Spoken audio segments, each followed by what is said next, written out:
জ্ঞান তৈরির মূল সাফল্য কি? সাফল্য হচ্ছে যদি সেটা আসলেই, যেটা বললাম শুরুতেই, যদি সেটা আসলে প্রতিরোধ, প্রতিকার এবং চিকিৎসায় কোনো অবদান রাখে মানুষের জন্যে। সো মানুষের জন্যে, যেহেতু বাংলাদেশের বিজ্ঞানী, বাংলাদেশের বিশ্ববিদ্যালয়, বাংলাদেশের মানুষ, নাগরিক আমরা, এই দেশের মানুষের ক্যান্সার প্রতিকার, প্রতিরোধ এবং চিকিৎসায় যেই ধরনের গবেষণা, যেই ধরনের জ্ঞান প্রয়োজন, সেগুলো সৃষ্টি করাতে বঙ্গবন্ধু শেখ মুজিবুর বিশ্ববিদ্যালয় অবদান রাখবে। আর খালেকুজ্জামানের মতন এরকম নতুন বিজ্ঞানীরা এই পথে আর বহুদিন হাঁটবেন, এই আস্থা এবং বিশ্বাস আছে। আমরা তাদের পথের বাধা সরিয়ে দেওয়ার চেষ্টা করব। প্রি ক্যান্সার স্ক্রিনিং হলে পরে আউটকামগুলো অনেক ভালো হবে, এটা আপনাদেরকে বোঝানোর দরকার নাই। তা আমাদের সরকারের পক্ষে তো আসলে এগুলো কাজ করা সম্ভব না। সরকারকে এই ব্যাপারে আপনাদের তৈরি করা তথ্যগুলো আমাদেরকে আসলে, যেটা আপনারা বলছেন এভিডেন্স বেসড পলিসি মেকিং, আসলেই আপনারা যে জেনারেটেড এভিডেন্সের উপর বেস করে যদি আমরা পলিসি করি, আপনারা একজন বলছিলেন যে ন্যাশনাল ক্যান্সার স্ট্র্যাটেজি, আমাকে বললেন যাকে যেটা তৈরি করা হচ্ছে, মানে পরিকল্পনা আছে, আমরা তৈরি করা হবে এবং কনসালটেশন হবে, কনসালটেশনের উপর এক্সপার্ট টিম করে আমার ধারণা যে ন্যাশনাল ক্যান্সার স্ট্র্যাটেজি তৈরি হবে। এবং ক্যান্সার স্ট্র্যাটেজি তৈরি করার সময় এইটি একটি প্রাথমিক গবেষণা, যেটার মধ্যে যেটা তথ্য আমাদের ব্যবহারের উপযোগী আছে, হয়তো বা স্ট্র্যাটেজি তৈরি করতে আরও বেশি কিছু লাগবে। সেগুলো যদি আমাদের বিশ্বাস যে যদি ডিরেক্টর এনসিডিসি আপনি যদি একটু পরিকল্পনা নেন যে আরও খুব কুইকলি কতগুলো র্যান্ডম কিছু জায়গা থেকে যদি ইনফরমেশন কিছু রিসার্চ এভিডেন্স জেনারেট করা যায় যেগুলো স্ট্র্যাটেজিতে কন্ট্রিবিউট করবে, তো একটা টাস্ক ফোর্সের মতো ছোটো করে তারা একটু আইডেন্টিফাই করে যে কোন কোন ফিল্ডের ইনফরমেশন দরকার, সেগুলোকে তারা একটু মানে কুইকলি কিছু কিছু ডাটা তৈরি করে এনে, ক্যাপচার করে এনে তারপরে যেন স্ট্র্যাটেজিটা করে। তা নাহলে যেটা আমাদের প্রায়ই হয় আর কি, স্ট্র্যাটেজি হয়ে গেলে তারপর শুধু অ্যাকশন প্ল্যান বানানো, অ্যাকশন প্ল্যানের পরে কস্টেড অ্যাকশন প্ল্যান। আমি ওখানে গিয়ে এগুলো শিখছি আর কি। তো এরপরে শুরু হবে কস্টেড অ্যাকশন প্ল্যান এবং এরপরে কাজ শুরু হয়ে যাবে, তো পরে গিয়ে পাওয়া যাবে স্ট্র্যাটেজি আসলে এইটা ভুল ছিল। তো স্ট্র্যাটেজি ভুল থাকে, তখন তার টাইম নেই এটা কারেক্ট করার। সো অলরেডি তখন 5 বছর হয়ে গেছে, কিছু হয় নাই, একটা ভুল রাস্তায় উত্তরে যাওয়ার কথা, আমরা মহিপুর চলে গেছি ততক্ষণে। তো এই জায়গাগুলো যেন না ঘটে, এটার জন্য আমাদের স্ট্র্যাটেজি করার আগে যদি একটু ডিটেইলে এই জায়গাগুলো কাজ করা হয়, আমার ধারণা ভালো হবে।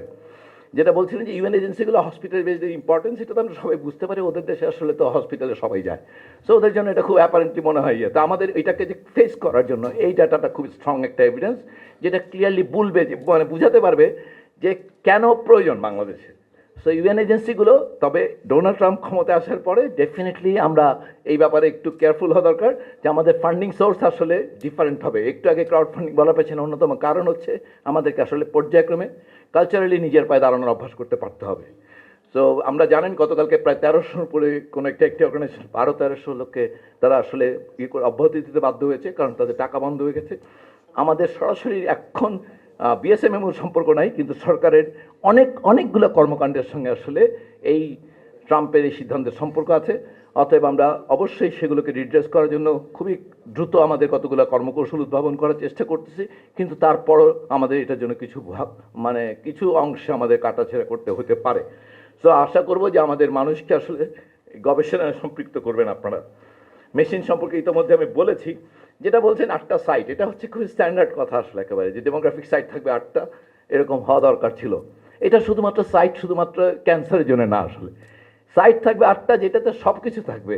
আপনারা জানেন একটা বড় অর্গানাইজেশন, আমি কোনো আইসিডিডিআরবি এক মতলব সাইট দিয়ে সারা পৃথিবীতে এই 60 বছর একটি সাইটকে কেন্দ্র করে 60 বছর পৃথিবী, এবং আপনারা জানলে অবাক হবেন যে স্যাম্পল নেওয়ার জন্য চার্টার প্লেন এসে স্যাম্পল নিয়ে গেছিলো এবারে কোভিডের সময়ে।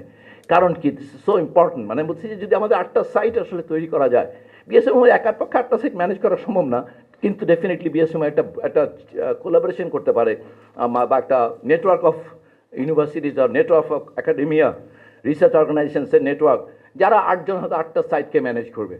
সো 8টা ডেমোগ্রাফিক সাইট হওয়া খুবই জরুরি হয়ে গেছে বাংলাদেশের জন্য। এটা কীভাবে এই সাইট সিলেকশন হয়, সেগুলো এপিডেমিওলজিস্টরা এবং আমাদের প্রত্যেক বছর health accounts, national health accounts release হয়, সেটা দেখে জিওগ্রাফিক্যালি আমাদের ভালোভাবে আমরা চুজ করতে পারলে এই 8টা একেবারে খনি হয়ে যাবে। যে আসলে বলেন যে বিগ ডাটা করেন অ্যানালাইজ, আর big data analyse, big data generate হবে কোথেকে? বিগ ডাটা রিলায়েবল না তো। আমাদের এই খুবই দুঃখের সঙ্গে বলতেছি, ইটস সো আনরিলায়েবল বাংলাদেশের ডাটা। আমি এইরকম পজিশন থেকে এটা বললাম, মানে বুঝতে পারছেন যে যথেষ্ট শক্ত প্রমাণ ছাড়া কথা বলতেছি না, ইট ইজ সো আনরিলায়েবল।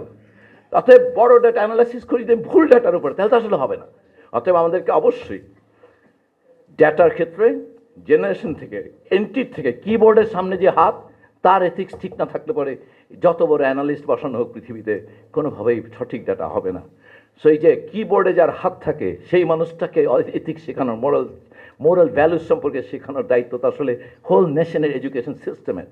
অতএব আমরা আশা করব যে এই জায়গাগুলোতে এই ডেমোগ্রাফিক সাইট তৈরি করা যেমন গুরুত্বপূর্ণ, কিন্তু সেই সাইটের পাশাপাশি সে সাইটে যারা এন্ট্রি দিবেন, সেই সাইটে যারা কাজ করবেন, এই তাদের অনেস্টি, তাদের ইন্টিগ্রিটি অ্যান্ড এথিক্স, এটাও মাচ মোর ইম্পর্টেন্ট, অথবা অ্যাটলিস্ট ইকুয়ালি ইম্পর্টেন্ট। সবচেয়ে বড় কথা হচ্ছে যে আমি বিশেষজ্ঞ না, তবে হ্যাঁ, এগুলো রুরাল আরবান এই সমস্ত কম্প্যারিজন খুব ভালো। এগুলো কিন্তু এগুলো করতে যে পরিমাণ সময় এবং রিসোর্স লাগে, এগুলো মোটা দাগে এস্টাবলিশ, মানে আমরা মোটা দাগে জানি ক্যান্সারে কনফার্মিং ভ্যারিয়েবলস কি, কোনটাকে ইনফ্লুয়েন্স করে। কিন্তু ভালো হয় যদি এটা হচ্ছে আমরা অনেকটা সূর্য পশ্চিম দিকে, আমি এখানে আমি বলতাম একসময় যখন শিক্ষক ছিলাম যে আচ্ছা, শাহবাগ থেকে তো আসলে কখনো দেখা হয় নাই যে সূর্য পূর্ব দিক দিয়ে উঠে। অতএব যেহেতু এটা দেখা হয় নাই, এটা দেখার জন্য শাহবাগ থেকে সূর্য কোন দিক থেকে উঠে দেখার জন্য এটা গবেষণা হতে পারে, যেহেতু পৃথিবীতে এটা কোথাও লেখা নেই, গুগল করলে এটা পাওয়া যাবে না। তাইলে পরে এটা একটা জেনুইন কোশ্চেন হয়ে গেল যে শাহবাগ থেকে দেখা দরকার সূর্য কোন দিক থেকে উঠে। তো এইরকম গবেষণা আসলে করা চলে না, মানে এটা হলে গিয়া ফান্ডামেন্টাল একটা কথা।